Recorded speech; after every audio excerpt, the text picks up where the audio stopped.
In the mud-soaked fields of Europe, far from home and comfort, millions of young men learn to survive not only the bullets and the fear, but the hunger. You can almost smell it.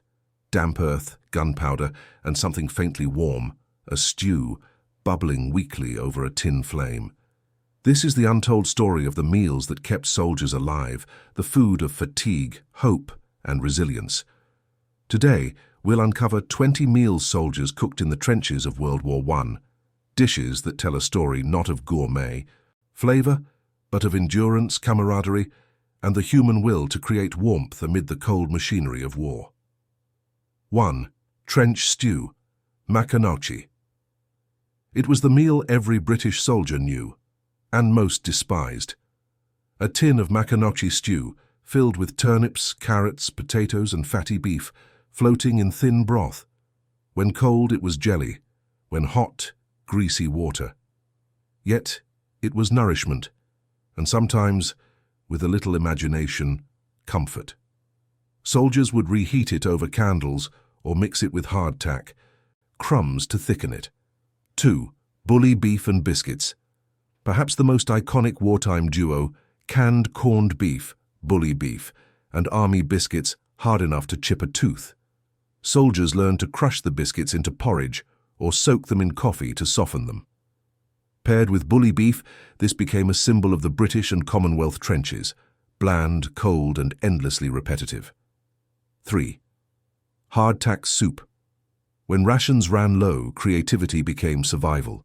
Soldiers would crumble leftover hardtack into water, boil it, and season it with whatever was available: bacon grease, onion, or even mud-filtered rainwater. It wasn't a recipe, but an act of desperation, the kind that turned necessity into invention. 4. Field tea. Every trench had its ritual. Tea time. Even in the middle of bombardments, soldiers boiled water in mess tins over candle stubs. A hot cup of strong sweet tea was a taste of home, and a way to keep morale alive.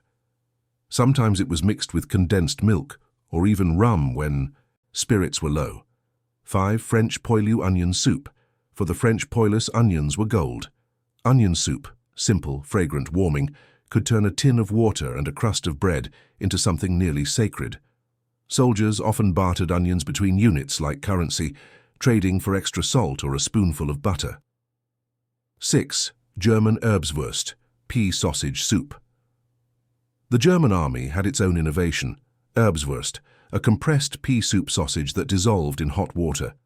Mixed with bits of bacon or rye bread, it became a hearty greenish porridge. Portable, dense, and surprisingly nutritious, it was one of the few rations soldiers actually liked. 7. Coffee substitute. When real coffee ran out, soldiers improvised. Roasted barley, acorns, or chicory roots were ground into powder, brewed in helmets and passed around. The smell was bitter, earthy, but the comfort was real. It wasn't caffeine that kept them going, but the ritual. 8. Fried trench bread. Flour was rare, yeast rarer still. But soldiers learned to mix flour and water into a paste, fry it on metal shovels over open flames, and call it trench bread. Grease from meat tins added flavor, if one could call it that. Burnt edges, smoke and laughter, a break from monotony. 9. Trench pudding. Yes, even pudding found its way into the war. Crushed biscuits, condensed milk and jam, stirred together and left to firm up in a tin. It wasn't sweet in the usual sense, but it gave soldiers a reminder of birthdays and home kitchens, small luxury in a world of mud. 10. Rat stew. This one wasn't in the manuals, but it happened. When supplies were cut off and the lines went quiet, desperate men turned to the most abundant meat around: rats. Cooked over small fires, heavily seasoned with salt or curry powder when available, it was a grim testament to hunger's power. 11. Potato hash. When luck allowed, soldiers scavenged potatoes from nearby farms or rations. Chopped, fried with bacon bits or bully beef, they made trench hash. Crispy, smoky, and satisfying. For a brief moment, it smelled like Sunday breakfast instead of no man's land. 12. Stewed apples and dried fruit.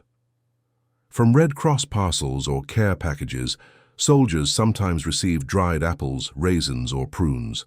Boiled with sugar into a sweet stew, it was pure morale. Those who shared theirs with comrades became instant heroes. 13. Field soup with cabbage. A pot, a few leaves of cabbage, and boiling water. That was sometimes all it took to feed 10 men. Field soups were often flavored with bacon grease, dried herbs, or even leftover coffee grounds. The goal wasn't flavor. It was warmth. 14. American doughboy beans. When U.S. troops entered the war, they brought Navy beans, hearty, filling, and familiar. Beans were slow-cooked with pork fat and onions when possible. The smell of beans simmering in a tin pot was a promise. The Americans had arrived and dinner was on. 15. Sardines and crackers. Simple but prized, a tin of sardines opened with a bayonet shared between friends. Eaten with army crackers or bread, it was a high-protein delicacy and a small reminder of the sea. Many soldiers kept the tins as keepsakes. 16. Jam spread on anything. From trench biscuits to spoons, jam was applied liberally. Plum and apple varieties were the most common, distributed by field kitchens. It turned rations into meals and, when smeared on bread or biscuits, brought a touch of sweetness to a bitter war. 17. Bacon rations. Bacon was sacred. Fried on shovels, wrapped around biscuits, or added to soups, it provided fat, salt, and joy. Soldiers said they could smell bacon long before they saw breakfast, and often that smell meant a moment of peace. 18. Corned meat. Fritters. With leftover bully beef and flour, soldiers fried small fritters, golden, greasy, and surprisingly satisfying. They called them bully cakes. When shared, these became a kind of trench currency, a cook's pride. 19. Rum ration. Not exactly a meal, but essential nonetheless. Soldiers received small daily portions of rum, meant to calm nerves and steady hands before battle. Mixed with tea or drunk straight, it was courage in liquid form, and one of the few indulgences never wasted. 20. Christmas trench dinner. Once a year, even in hell, they tried to celebrate. On Christmas Day, soldiers pooled rations, opened Red Cross parcels, and cooked what they could. Roast meats, puddings, biscuits, and tea.